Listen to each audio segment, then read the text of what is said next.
이튿날 길을 가던 그들이 그 도시 가까이 이르렀을 즈음 베드로는 기도하러 옥상에 올라갔다. 때는 정오쯤이었다.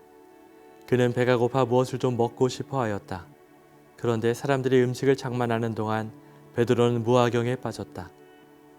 이어서 하늘이 열리고 큰 암화포 같은 그릇이 내려와 내 모퉁이로 땅 위에 내려앉는 것을 보았다. 그 안에는 네 발 달린 짐승들과 땅의 길짐승들과 하늘의 새들이 모두 들어 있었다. 그때 베드로야 일어나 잡아먹어라 하는 소리가 들려왔다. 베드로는 주님 절대 안 됩니다. 저는 무엇이든 속된 것이나 더러운 것은 한 번도 먹지 않았습니다. 하고 대답하였다. 그러자 베드로에게 다시 두 번째로 소리가 들려왔다. 하느님께서 깨끗하게 만드신 것을 속되다고 하지 마라. 이러한 일이 3번 거듭되고 나서 그 그릇은 갑자기 하늘로 들려 올라갔다.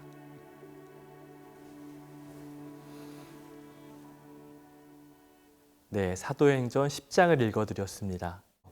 베드로 사도가 변화되는 모습을 통해 우리가 이주민들 또 난민들을 대하는 태도가 어떠해야 하는지 우리의 모습을 바라볼 수 있습니다. 특별히 베드로는 그 당시에 예수님께서 가르쳐 주신 가르침들 또 교회 공동체가 지켜왔던 그 규율들에 굉장히 사로잡혀 있었기 때문에 그 이상의 것, 즉 하느님을 모르는 사람들이 알고 있는 그 방식을 전혀 받아들일 생각이 없었습니다. 그래서 그는 하느님의 말씀에도 불구하고 그것은 부정된 거라 나는 하고 싶지 않다. 나는 먹고 싶지 않다. 라고 이야기합니다. 하지만 하느님의 말씀을 깊이 깨닫고 또 변화된 베드로는 우리가 이주민들을 또 난민들을 바라봄에 있어서도 단순히 불쌍한 사람, 가난한 사람이니까 도와야 돼 하는 어떤 인도적 차원, 사회복지적 차원이 아니라 그것을 넘어서서 우리가 그리스도인이기 때문에 공동체와 함께 살아가는 그 사명 때문에 우리는 이주민과 또 난민들을 우리의 형제 자매로 이렇게 여길 수 있게 되는 겁니다.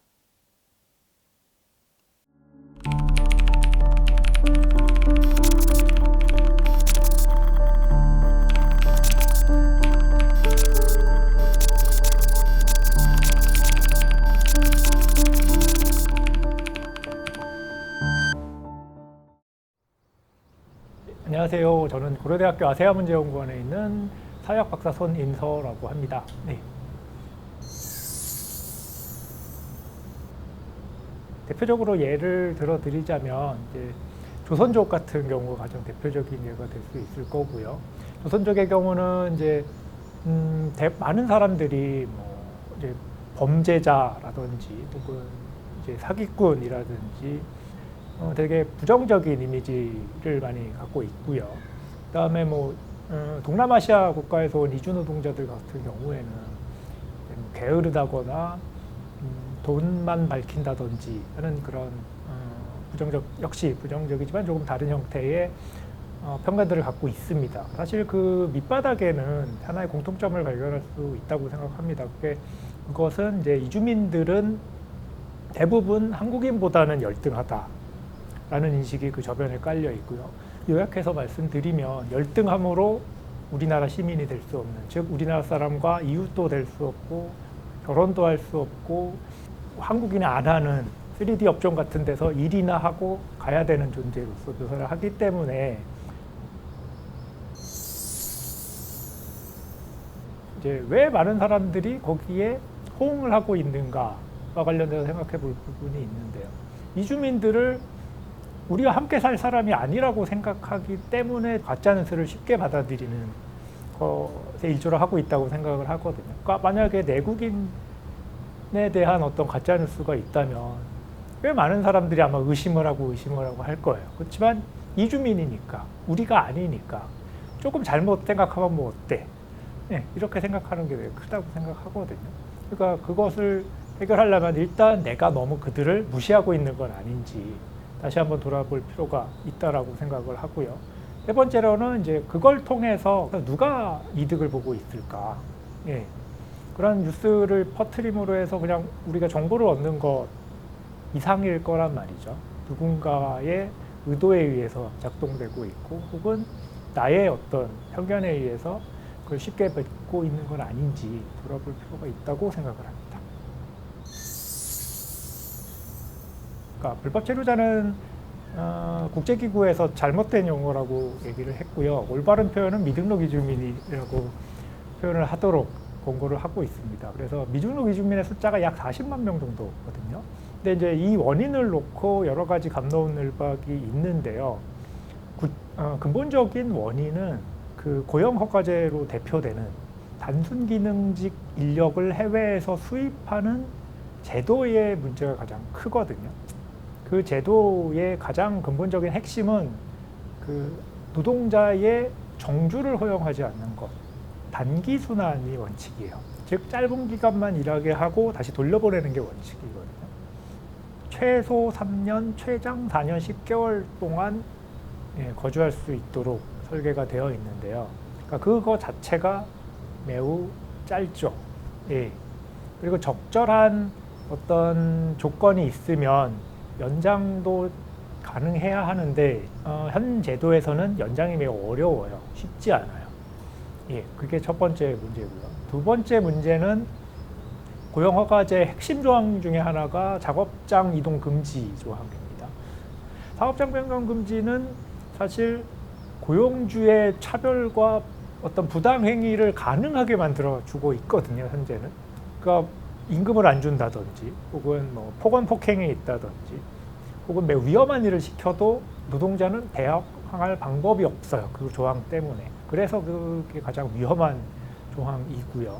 마지막으로 세 번째로는 그 고용허가제로 들어온 이주 노동자에게 정주의 기회조차 주지 않는다는 게 가장 큰 문제 중에 또 하나거든요. 그러니까 단순히 고용 연장뿐만 아니라 이 사람들이 열심히 일하면 한국에서 가족도 데리고 올 수 있고 가족 교육도 시킬 수 있는 이런, 그리고 결국 한국의 경제를 기여하면서 시민이 될 수 있는 길을 전혀 안 열어놨어요.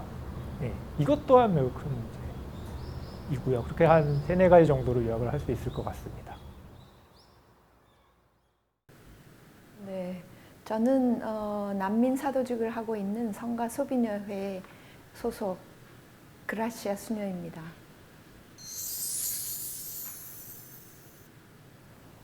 본국에서 그들의 나라에서 그 생활하기가 어려워서 재정착하기 위해서 다른 나라로 와서 살기를 원하는 사람들을 우리가 그 난민이라고 하고요. 그런 분들이 한국 사회에 잘 정착하고 적응하는데 도와주는 일을 하고 있습니다.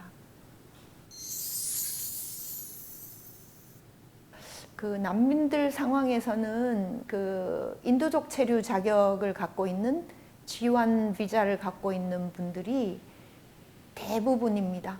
그러나 G1 비자를 그 한국의 기업이나 그 회사에서, 작은 회사에서도 그 인도적 체류 자격을 가진 분들을 고용하지를 않습니다. 그러니까 직장이 필요한 사람들은 인력사무소를 통해서 이제 취업을 하게 되는데, 그럴 때는 또 이분들이 거기에 대한 뭐랄까 수수료 같은 것을 많이 내야 되니까 월급의 10%나 15%를 그 수수료로 내야 하고 하니까 점점 생활하기가 어렵죠. 이분들은 생존의 문제를 겪고 있습니다.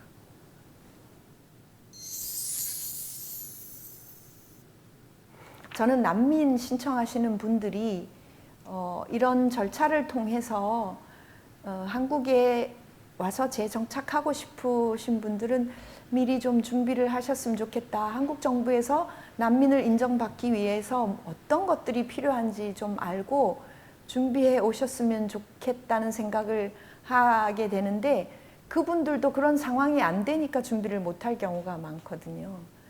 근데 정부에서는 너무나 많은 분들이 한국에 들어와서 이제 난민으로 정착할까봐 사실 좀 두려워하는 것도 있고, 이건 대한민국 국민들도 이런 것에 대한 어려움은 있다고 생각합니다. 베드로가 입을 열어 말하였다. 나는 이제 참으로 깨달았습니다. 하느님께서는 사람을 차별하지 않으시고 어떤 민족에서건 당신을 경외하며 의로운 일을 하는 사람은 다 받아주십니다.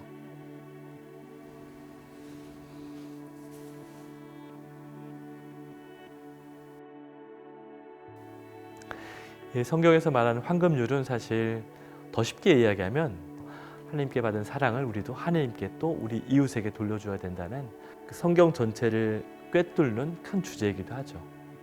이 주제 안에서 이 혐오와 어떤 배제, 차별을 바라본다면 말 그대로 반복음적인 어떤 행동이 아닐까. 사실 그 황금률 자체가 교회 가르침이지만 바티칸의 가르침, 우리 교황님의 가르침들이 여러 가르침들이 있었습니다. 특별히 이 부분에 대해서 프란시스코 교황님께서는 지금 레오 교황님도 마찬가지로 특별히 이 무관심의 문제에 대해서 굉장히 강조를 하시는데 프란시스코 교황님께서는 무관심의 세계화라는 말씀을 하셨고 레오 교황님은 좀 더 영적 사막화라는 단어를 통해서 이 무관심에 대한 이 문제에 대해서 이야기를 하죠. La globalizzazione dell'indifferenza che Papa Francesco denunciò proprio a partire da Lampedusa sembra oggi essersi mutata in una globalizzazione dell'impotenza. La globalizzazione dell'impotenza è figlia di una menzogna, che la storia sia sempre andata così, che la storia sia scritta dai vincitori. Allora sembra che noi non possiamo nulla. Invece no, la storia è devastata dai prepotenti, ma è salvata dagli umili, dai giusti, dai martiri, nei quali il bene risplende e l'autentica umanità resiste e si rinnova. Come alla globalizzazione dell'indifferenza, Papa Francesco oppose la cultura dell'incontro. Così vorrei che oggi insieme iniziassimo a opporre alla globalizzazione dell'impotenza una cultura della riconciliazione. Riconciliarsi è un modo particolare di incontrarsi. 예전에 어렸을 때 본당 신부님이 해주셨던 강론이 떠오릅니다. 천국행 티켓은 혼자 끊을 수 없다. 무조건 단체로만 구입이 가능하다. 이것은 우리 그리스도교가 공동체 안에서 함께 살아가야 함을 다시 한번 되새기게 되는 그런 시간이 되는 것 같습니다.